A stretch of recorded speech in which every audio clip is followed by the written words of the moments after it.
राष्ट्रीय पशुपालक संघ में क्या खूबी देखने को मिली कि इसके साथ जोड़ना चाहिए? अन्य है उनके माता पिता को कि वो अपना इतना करोड़ों का पैकेज छोड़ करके अपनी ऐशो आराम की जिंदगी छोड़ करके आज रोडों पे धरने प्रदर्शन कर रहे हैं। हमारा जोधपुर में एक रायका बाग रेलवे स्टेशन है, उसके साथ छेड़छाड़ हुई। 60 साल पहले डॉक्यूमेंट्स में छेड़छाड़ हो गई थी। उसके बाद में 20 साल पहले उन्होंने बोर्डों पे नाम बदलना चालू कर दिया था। तो हमने पूरे डॉक्यूमेंट देने के बाद में, थकने के बाद में हमें एक लाल सिंह जी की तरफ आस दिखी और लाल सिंह जी को हमने पूरी फाइल सौंपी। लाल सिंह जी के सानिध्य में हमने जो संघर्ष किया रायका बाग का, वहाँ हमें सफलता मिली। और लाल सिंह जी अपने खुद के बच्चों के लिए नहीं कर रहे हैं, ये हमारे वंचित शोषित समाज के बच्चों के लिए कर रहे हैं कि हमारे बच्चों को आरक्षण मिलना चाहिए 10%। आप लोग और आपकी पूरी टीम जो लगातार प्रयास कर रही है, जगह जगह आंदोलन कर रही है, अधिकार यात्राएं निकाली जा रही है, और आप लोगों का विरोध भी देखने को मिलता है। राजनीतिक पार्टियां साथ हो नहीं हो वो अलग बात है, राजनीति तो अपने अपने स्वार्थ की भी कुछ लोग राजनीति कर रहे हैं। 7 नवंबर को बालराय में पाली के अंदर जो बहुत बड़ा महापड़ाव महा आंदोलन होने जा रहा है। पहले के 4-5 साल पहले के जो गुज्जर आंदोलन हुआ था, उस आंदोलन की और मुड़ते हुए दिख रहा है। विनाशकारी होगा क्योंकि गुज्जर आंदोलन में भी सरकार ने 72 लोगों को गोलियां मार दी थी। सर, लालजी रायका जो निस्वार्थ भाव से अपने देवासी समाज का ही नहीं, पूरे राजस्थान की जनता के बारे में अच्छा ही सोचते हैं और वो लगातार प्रयास कर रहे हैं और सबकी सेवा में हाजिर रहते हैं। चाहे राजस्थान के किसी भी कोने में कोई भी घटना घट जाए तो वो वहाँ पर पहुँच जाते हैं सबसे पहले। 1 साल से अपने घर का तेल जला करके अपने घर के सब खर्चा, प्रतिदिन 5 से 10 हजार का खर्चा है। 1 साल से 365 दिन हो गए वो दौड़ कर दूर लगा रहे हैं समाज को जगाने के लिए, हमारी सोई हुई कौम को जगाने के लिए। सामुंडेरी में एक रायका की एक व्यवसायी है, होटल बना रहा है, वहाँ उसी 4 दीवारी जो तारबंदी की है उसमें करंट छोड़ रखा था, तो उसके करंट से छिपक जाने के बाद में एक पशुपालक की मौत हो गई। आपके आंदोलन में बहुत संख्या भी लोगों की आती है, किसी भी एक भी व्यक्ति को डंडे की जरूरत नहीं पड़ती है। लाठीचार्ज हो गई है वहाँ पर फलाना जगह पर, सरकारी मशीनरी है उसका कहीं तोड़ फोड़ नहीं करनी है। हमें रिटायर फौजियों की पूरी टीम है, वो अनुशासन वाले फौजी है, 30-40 फौजी है जो रिटायर होने के बाद में लाल सिंह से जुड़े और वो उनका कंधा से कंधा मिला करके हर आंदोलन में साथ दे रहे हैं। ये जिसका जमीर जागेगा वो इस आंदोलन में भाग लेगा। डीएनटी के आंदोलन में जो भाग लेगा उसकी आने वाली पीढ़ी भी अपने आप को गौरवित महसूस करेगी, अभिमान महसूस करेगी। और जो लोग घरों में बैठे रहेंगे उनकी आने वाली पीढ़ी भी कहेगी कि हमारे पुरखे इतने कमजोर थे कि लाल सिंह अपने सड़कों पे आंदोलन कर रहे थे और मेरे पुरखे घर में पंखे के नीचे सोए थे। नमस्कार साथियों, हमारे एक और धमाकेदार नए एपिसोड में आप सभी का स्वागत है। साथियों, आज हमारे राकेश देवासी पॉडकास्ट में नए गेस्ट है कपूर जी रायका, जो राष्ट्रीय पशुपालक संघ के संस्थापक और उपाध्यक्ष भी है। तो सर, आपका बहुत बहुत स्वागत है हमारे नए पॉडकास्ट में। आपका बहुत बहुत धन्यवाद, आपने अपना कीमती समय निकाला और आप हमारे राकेश देवासी पॉडकास्ट में आए, उसके लिए आपका बहुत बहुत धन्यवाद, आपका स्वागत है। राम राम राकेश जी, बहुत बहुत धन्यवाद। आप समाज हितार्थ जो काम कर रहे हैं उसके लिए हम आपके आभारी हैं। सर, सबसे पहले आप हमारे ऑडियंस को अपने बारे में ज़रूर बताएं, आपका परिचय, इंट्रोडक्शन। अब मेरा नाम कपूर खेताजी रायका है, मैं बालीपाली राजस्थान से हूँ और महाराष्ट्र में रोहा रायगढ़ मैं स्थायिक हूँ वहाँ पे। लेकिन यह मेरा खेती और पशुपालन मेरा व्यवसाय है और उससे जुड़ा हुआ हूँ। सर, आप अपने जीवन के बारे में ज़रूर बताएं हमारी ऑडियंस को कि आपके जीवन की जो कहानी, स्टोरी क्या है। राकेश जी, ऐसा है कि मैं 8वीं तक यहाँ राजस्थान में पढ़ा। 8वीं तक पढ़ाई करने के बाद में मैं मुंबई चला गया, महाराष्ट्र में। वहाँ एक रिश्तेदार के पास में मैंने 8-10 साल नौकरी की। उसके बाद में मेरा अपना व्यवसाय चालू किया जो मेरे परिवार के और मेरे आदरणियों के सहयोग से हुआ। और मैंने नौकरी करने के बाद में मेरा खुद का बिजनेस चालू किया और ठीक है, मेरी दाल रोटी मिल रही है, मैं खुश हूँ। और मैंने मेरे बच्चों को सब 4 बच्चे हैं, 2 बेटे हैं 2 बेटियां हैं, उनको पोस्ट ग्रेजुएट कराए। और अब मैं बिजनेस उनके हाथ में दे करके मैं समाज सेवा के लिए राजस्थान में आ गया हूँ और अब राष्ट्रीय पशुपालक संघ का संस्थापक उपाध्यक्ष हूँ। और मैं एक ऑर्गेनाइज चला रहा हूँ, मालधारी रायका अधिकार संगठन, तो उसका भी मैं संरक्षक हूँ। ये समाज हितार्थ काम कर रहे हैं जितना हो सकता है उतना जी। और हमें आदरणीय लाल सिंह जी जैसा एक डायमंड मिला, उस डायमंड के हाथों के नीचे हम उनका कार्यकर्ता बन करके काम कर रहे हैं। सर, आप राष्ट्रीय पशुपालक संघ से कब जुड़े और आपको क्या राष्ट्रीय पशुपालक संघ में क्या खूबी देखने को मिली कि इसके साथ जुड़ना चाहिए, और अधिक से अधिक मेंबरशिप भी इसकी लगातार बढ़ती जा रही है, कई लोग भी जुड़ रहे हैं, तो उसके बारे में आप क्या कहना चाहेंगे? राकेश जी, ऐसा है कि हम ऑर्गेनाइज चला रहे हैं 2018 से, राइका समाज के हितार्थ जो भी काम कर रहे हैं। तो हमारा संगठन, हमारे इस संगठन ने फिर एक नया संगठन और तैयार किया, वीर हड़मल जी संघर्ष समिति। और उस संघर्ष समिति ने फिर कोड़ूमंड में हमारे हड़मल जी का इतिहास मिटाया गया था, उसको वापस सजीवित कर दिया और सरकार द्वारा वहां पे उनकी मूर्ति स्थापित की। उसके बाद में हमारा संगठन काम, हड़मल संघर्ष समिति, और हमारा संगठन काम कर रहा था कि हमारा जोधपुर में एक राइका बाग रेलवे स्टेशन है जी, उसके साथ छेड़छाड़ हुई। 60 साल पहले डॉक्यूमेंट्स में छेड़छाड़ हो गई थी। उसके बाद में 20 साल पहले उन्होंने बोर्डों पे नाम बदलना चालू कर दिया था। तब से हम विरोध कर रहे थे और विरोध कर करके हम थक चुके थे। और हमारे पास पूरे एविडेंस थे, 700 साल पुराने एविडेंस थे, भारत के आजादी के पूर्व के एविडेंस थे, 1918 के, 1922 के, 1942 के। लेकिन फिर भी रेलवे अनसुनी कर रही थी और राजस्थान सरकार भी अनसुनी कर रही थी। तो हमने पूरे डॉक्यूमेंट देने के बाद में, थकने के बाद में, हमें एक लाल सिंह जी की तरफ आस दिखी और लाल सिंह जी को हमने पूरी फाइल सौंपी। तो लाल सिंह जी ने जैसे फाइल पे स्टडी करने के बाद में कहा कि नहीं, ये तो हमारा अधिकार है, वो हमें मिलना चाहिए। उसके बाद में लाल सिंह जी के सानिध्य में हमने जो संघर्ष किया राइका बाग का, वहां हमें सफलता मिली। और सफलता मिलने के बाद में हम हृदय से जुड़ गए।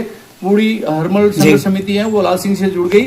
और लाल सिंह जी ने जब राष्ट्रीय पशुपालक संघ की स्थापना की, उस दिन हम साथ में थे। और फिर हमारा संस्था रजिस्ट्रेशन हुई, तब भी हम साथ में थे और आज भी उनके साथ में हैं। और लाल सिंह जी अपने खुद के बच्चों के लिए नहीं कर रहे हैं, ये हमारे वंचित शोषित समाज के बच्चों के लिए कर रहे हैं। इसलिए हम उनसे जुड़े कि ये बहुत बड़ा महान कार्य है जो आदमी अपने बच्चों के लिए करता है। हर आदमी अपने बच्चों के लिए करता है, लेकिन लाल सिंह जी अपने बच्चों के लिए नहीं कर रहे हैं, समाज के वंचित शोषित और पीड़ित बच्चों, समाज के बच्चों के उज्जवल भविष्य के लिए जो प्रयत्न कर रहे हैं, डीएनटी के लिए भी कर रहे हैं। तो ये बहुत बड़ी बात है कि आजादी के 80 साल हो गए, फिर भी हमें हमारे हक और अधिकार नहीं मिले। तो लाल सिंह जी ने एक आवाज उठाई कि डीएनटी के बच्चों को अधिकार क्यों नहीं मिल रहे। और डीएनटी में एक रेबारी नाम है और राइका और देवासी को नहीं लिया है, ये हमारे साथ में एक विश्वासघात और षड्यंत्र है। तो लाल सिंह जी ने कहा कि नहीं, इसको भी सरकार से जुड़वाएंगे, राइका और देवासी को भी जुड़ाएंगे डीएनटी में। और डीएनटी के लिए जो भी उन्होंने 10 सूत्री मांग रखी है कि हमारे बच्चों को आरक्षण मिलना चाहिए 10%, क्योंकि भारत में हमारी जनसंख्या 10% है, लेकिन राजस्थान में हमारे डीएनटी की जनसंख्या है 15% है।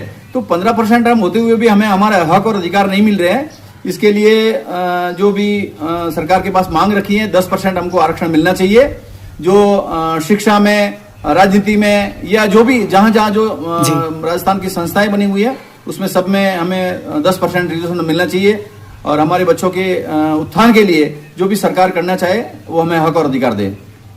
तो इसके लिए हम 7 तारीख को यहाँ वालराई में, पहले हमने जोधपुर में आंदोलन किया डीएनटी का, फिर पाली में किया, जोधपुर में, जयपुर में, भीलवाड़ा में। और सरकार अभी तक सोई हुई है और हमारे समाज के आगेवान भी कुछ मौन बैठे हुए हैं। तो मौन नहीं बैठना चाहिए। मैं आगेवानों से करबद्ध विनती कर रहा हूं कि आप हमारे समाज के आगेवान हो, आदरणीय हो, और आप समाज हितार्थ आगे आओ और हमें इसमें साथ दो। आप साथ दोगे तो हमें सफलता जल्दी मिलेगी, आप साथ नहीं दोगे तो कुछ देरी लगेगी, तो उसका नुकसान हमारे समाज को ही होगा। इसके लिए मैं आपसे करबद्ध पुनः विनती कर रहा हूं कि आप आगे आए। और ये डीएनटी लाल सिंह जी के बच्चों के लिए नहीं है, आपके, हमारे पूरे सभी समाज के बच्चों के लिए है। इसलिए आप आगे आए, ये पुनः मैं उनको निवेदन कर रहा हूं। जी सर, लालजी राइका जो राष्ट्रीय पशुपालक संघ के अध्यक्ष भी है, और आप लोग और आपकी पूरी टीम जो लगातार प्रयास कर रही है, जगह जगह आंदोलन कर रही है, अधिकार यात्राएं निकाली जा रही है, और कई जगह आंदोलन होने के बाद भी कई जगह आप लोगों का विरोध भी देखने को मिलता है, फिर भी वही उत्साह, दोबारा आंदोलन करते हैं आप, फिर भी वही उत्साह, वही ऊर्जा वापिस कहाँ से आती है आप लोगों में सर? जी, ऐसा है कि कुछ राजनीति के कुछ लोग हैं वो विरोध कर रहे हैं, बाकी जनता विरोध नहीं कर रही है। जनता हमारे साथ में है और जनता जब हमारे साथ में है तो यही ऊर्जा मिल रही है हमको कि हम अब पीछे हटने वाले नहीं है, क्योंकि जनता हमारे साथ में है। हमारी वंचित, शोषित और पीड़ित जनता है, वो हमारे साथ में है। राजनीतिक पार्टियां साथ हो नहीं हो वो अलग बात है। राजनीति तो अपने अपने स्वार्थ की भी कुछ लोग राजनीति कर रहे हैं, कुछ लोग अपने पार्टियों की पैरवी करते हैं, तो वो उनकी मजबूरी हो सकती है। लेकिन हमारी कोई मजबूरी नहीं है कि हमें किसी राजनीतिक पार्टी से कोई मतलब नहीं है, हमें हमारे समाज से मतलब है। सर 7 नवंबर को बालराय में पाली के अंदर जो बहुत बड़ा महापड़ाव, महाआंदोलन होने जा रहा है, तो ये लंबा चलेगा या फिर एक दिन का रहेगा, और आपकी क्या मांगे हैं, तो उसके बारे में आप जरूर बताएं कि यहाँ पर कितनी पब्लिक आने वाली है, क्या व्यवस्था रहेगी आपकी। राकेश जी, ऐसी बात है कि हम तो चाहते हैं कि ये आंदोलन से पहले हमारे समाज के जो राजनेता हैं, कांग्रेस से हो, बीजेपी से हो या अन्य पार्टियों से हो, वो इसमें सरकार से मध्यस्थता करवा करके यदि इस आंदोलन को रोकना चाहते हैं तो हम 7 तारीख को आंदोलन नहीं करेंगे। वहां से उनको जो हमें मदद करेगा उनका धन्यवाद देंगे और उनको उनका मान और सम्मान करेंगे, और नहीं तो आंदोलन तो देखो, आंदोलन की कोई रूपरेखा नहीं है। आंदोलन तो कितने दिन चलेगा कोई मालूम नहीं है। हम वहां आंदोलन 7 तारीख को तो पड़ाव स्टार्ट करेंगे। अब पड़ाव कितने दिन चलता है और कितने दिन चलाना है, ये हमारे समाज के आगे वालों को भी सोचना चाहिए कि आप अपने अपने राजनीतिक पार्टियों पर दबाव बनाएं और कहे कि भाई ये समाज सड़कों पे, आजादी के 78 79 साल के बाद में भी जब हमारा समाज सड़कों पे है, तो आप हमारे समाज को क्यों नहीं दे रहे हो? क्या उनका ये हक और अधिकार उनका नहीं है? ये राजनीतिक हमारे समाज के आगेवान है, वो अपने अपने नेताओं को समझाए तो ये आंदोलन नहीं होगा, ये धन्यवाद आंदोलन होगा, और नहीं तो फिर हमारा जैसे संघर्ष हम करते रहेंगे। जी और कितना लंबा खींचेगा तो उसका कोई पता नहीं है। ये अब हमारा 7 तारीख का आंदोलन है, वो पहले के 4-5 साल पहले के जो गुज्जर आंदोलन हुआ था उस आंदोलन की ओर मुड़ते हुए दिख रहा है। तो ये बहुत ही विनाशकारी होगा, क्योंकि गुज्जर आंदोलन में भी सरकार ने 72 लोगों को गोलियां मार दी थी। तो शायद समाज, हमारे भी समाज के लोगों को गोलियां मार सकती हैं, क्योंकि सरकार के मन में दया होती तो हम इतने आंदोलन कर रहे हैं, इतने भीलवाड़ा, जयपुर, जोधपुर, पाली ये किए, तब तक सरकार कुछ न कुछ पैरवी करती और मीटिंग के लिए बुलाती। लेकिन नहीं बुला रही है, इसका मतलब सरकार की मंशा है कि शायद उल्टा करने की मंशा है। तो ये बहुत ही दुखद और विनाशकारी होगा। सर लालजी राय का जो निस्वार्थ भाव से अपने देवासी समाज का ही नहीं, पूरे राजस्थान की जनता के बारे में अच्छा ही सोचते हैं, और वो लगातार प्रयास कर रहे हैं और सबकी सेवा में हाजिर रहते हैं। चाहे राजस्थान के किसी भी कोने में कोई भी घटना घट जाए तो वो वहाँ पर पहुँच जाते हैं सबसे पहले। तो उसके बारे में आप क्या कहना चाहेंगे सर? ऐसा है कि लाल सिंह जी आज से नहीं दौड़ रहे। लाल सिंह जी 1 साल से अपने घर का तेल जला करके, अपने घर के सब खर्चा, घर प्रतिदिन 5 से 10 हजार का खर्चा है। 1 साल से 365 दिन हो गए वो दौड़ कर धूप लगा रहे हैं समाज को जगाने के लिए, हमारी सोई हुई कौम को जगाने के लिए। जैसे गुज्जर समाज को सोए हुए को जगाने के लिए कर्नल बैसला जी ने जो प्रण लिया था, जो अपने आर्मी से रिटायर होने के बाद में कर्नल साहब सीधे आए और गांव में आने के बाद में उन्होंने घर में एक दिन सुख और चैन की नींद नहीं सोए। वो समाज को जगाने के लिए जीवन पर्यंत, अंतिम पर्यंत करते रहे। तो वैसे भी लाल सिंह जी भी यही कर रहे हैं कि अपना घर से खर्चा करके आज गांव गांव घूम रहे हैं और हमारे राय का समाज, सोए हुए राय का समाज को जगाने का काम कर रहे हैं। और देखो कल हम लोग अपने 7 तारीख के प्रोग्राम में लिप्त थे, पूरे बिजी थे, फिर भी वहां सामुंडेरी में एक रायका की एक व्यवसायी होटल बना रहा है, वहां उसकी 4 दीवारी जो तारबंदी की है उसमें करंट छोड़ रखा था, तो उसके करंट से चिपक जाने के बाद में एक पशुपालक की मौत हो गई। तो हम हमारा सब जो कार्यक्रम था वो सब छोड़ करके सीधे सामुंडेरी गए, और वहां जाने के बाद में लाल सिंह जी ने और हमारे समाज के लाखों लोग इकट्ठे हो गए और पूरे ग्रामवासी और अगल बगल के लोग आए, और उन लोगों ने वहां उनका मृतदेह उठाने से मना कर दिया कि जब तक ये हमारी मांगे पूरी नहीं होगी तब तक नहीं उठाएंगे। तो सुबह 10 बजे गए थे, रात को शाम को 4-5 बजे वो मीटिंग हुई और होटल मालिक ने उनको मुआवजा देना मंजूर किया, और सरकार से भी सहायता, सरकार के जो भी प्रतिनिधि थे सब वहीं थे, और उन्होंने कोशिश की कि भाई उनको, उस गरीब परिवार को अधिक से अधिक सहायता मिले। तो ये लाल सिंह जी अपना जो भी कार्यक्रम है वो छोड़ करके, कहीं भी समाज के साथ में दुर्घटना होती है, समाज ही नहीं पूरे डीएनटी समाज और 36 कौम के लिए लाल सिंह जी दौड़ रहे हैं। तो ये काबिल तारीफ है। धन्य है उनके माता पिता को कि वो अपना इतना करोड़ों का पैकेज छोड़ करके अपनी ऐशो आराम की जिंदगी छोड़ करके आज रोडों पे धरने प्रदर्शन कर रहे हैं। इसके लिए हम उनके ऋणी हैं, हमारा समाज उनका ऋणी है। सर, ऊंट को राजस्थान सरकार ने राज्य पशु तो घोषित कर दिया है, लेकिन ऊंट को बचाने के ऊपर उनके प्रयास फेल लगातार होते जा रहे हैं और ऊंटों की लगातार घटती जा रही है संख्या। तो उसके बारे में आप क्या कहना चाहेंगे सर? नहीं साहब, जब लाल सिंह जी ये राष्ट्रीय पशुपालक संघ के अध्यक्ष बने तब से उन्होंने हर एक छोटे छोटे बिंदु पे काम करना स्टार्ट कर दिया। ऊंट पशुपालक ऊंट है तो ऊंट को राष्ट्रीय पशु घोषित करने के बाद में संख्या कम हो रही है, उसकी कीमत कम हो गई है, लोग अपना ऊंट पालन छोड़ रहे हैं। तो लाल सिंह जी को जब ये मालूम हुआ कि ऊंटों की संख्या घट रही है और पशुपालक अपने ऊंट पशुपालन छोड़ रहे हैं, तो उन्होंने उसके ऊपर बारीकी से ध्यान दिया और सरकार को आगाह किया कि आप उसके ऊपर से जो कुछ बैंड लगाए हुए हैं वो राज्य से बाहर जाने के लिए, तो वो कलेक्टर की परमिशन है, उसमें कुछ ढीले दी जाए और ऊंट पालकों को मुआवजा दिया जाए। जैसे एक ऊंट पालक का मुआवजा सरकार देती थी, तो उन्होंने कहा कि जिसके पास 50 ऊंट है और 10 ऊंट मर जाए तो आप तो एक का देकर के सरकार छूट जाएगी, तो सरकार उनको सही मुआवजा दे। तो अब शायद 10 ऊंटों का सरकार ने किया है, तो रायका समाज फिर से ऊंटों की संख्या बढ़ने लगेगी और उस व्यवसाय से लोग जुड़ने लगेंगे। तो इसके लिए लाल सिंह जी को बहुत बहुत धन्यवाद।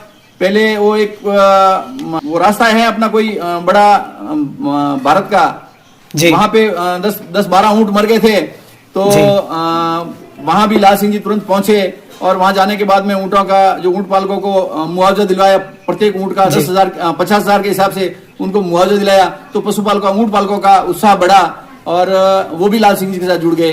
तो जैसे जैसे इसकी समस्या का हल लाल सिंह जी करवा रहे हैं, तो वैसे वैसे समाज उनसे लाल सिंह जी से जुड़ रहा है। तो ये लाल सिंह जी का जो काम है वो काबिले तारीफ है और ये हमारे समाज के लिए एक मील का पत्थर साबित होगा। जी सर, बताया जाता है कि लाल जी रायका जो राष्ट्रीय पशुपालक संघ के अध्यक्ष है, उन्होंने कई सारे आंदोलन भी किए हैं और आप भी लगातार उनके साथ जुड़े हुए हैं। तो आपके आंदोलन में बहुत संख्या भी लोगों की आती है, फिर भी ये देखने को मिलता है कि शांतिपूर्वक आपका आंदोलन सफल हो जाता है। किसी भी एक भी व्यक्ति को डंडे की जरूरत नहीं पड़ती है कि कई जगह आंदोलन में देखना पड़ता है कि लाठीचार्ज हो गई है वहाँ पर फलाना जगह पर। तो ऐसा आपके आंदोलन में शांतिपूर्वक आंदोलन होता है, तो उसकी रूपरेखा क्या होती है? ऐसा क्या कारण है कि शांतिपूर्वक आंदोलन संपन्न हो जाता है आपका? राकेश जी, ऐसी बात है कि जब राष्ट्रीय पशुपालक संघ की स्थापना हुई तब उसी दिन लाल सिंह जी ने ये कहा था कि मेरे राष्ट्रीय पशुपालक संघ के संस्थापक सदस्य हैं और जो भी सदस्य हैं उनको शांतिप्रिय ढंग से काम करना है, हमें उपद्रव नहीं करना है, सरकारी जो भी चीजें हैं, सरकारी मशीनरी है, उसका कहीं तोड़फोड़ नहीं करनी है, हमें अहिंसा के रास्ते से हमारा हक लेना है।